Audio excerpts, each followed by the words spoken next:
Sa pool sa CCTV ang pagnanakaw ng lalaki sa isang bisikleta sa Calasiao, Pangasinan. Nakaalerto Russell Simorio, exclusive. Nanlulumo ang 25 anyos sa si Evander Manawis matapos tangayin ng hindi pa nakikilalang salarin ang kanyang bisikleta. Sa kuha ng CCTV sa Barangay Bud, Calasiao, Pangasinan, makikita ang lalaking ito na huminto sa harap ng isang bahay gabi ng June 22. Ipinarada niya ang sinakyan niyang bisikleta. Pumasok ang lalaki sa loob at tinangay ang isang mountain bike.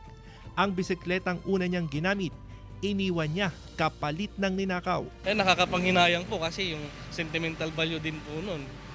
Hindi naman po, kaya masakit din po. Kahit bira na pong magamit.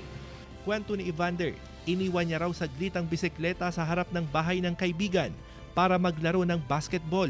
Mahigit 30,000 pesos ang ginastos ni Evander para sa pag-set up ng bisikleta. Ito po yung iniwan niyang bike.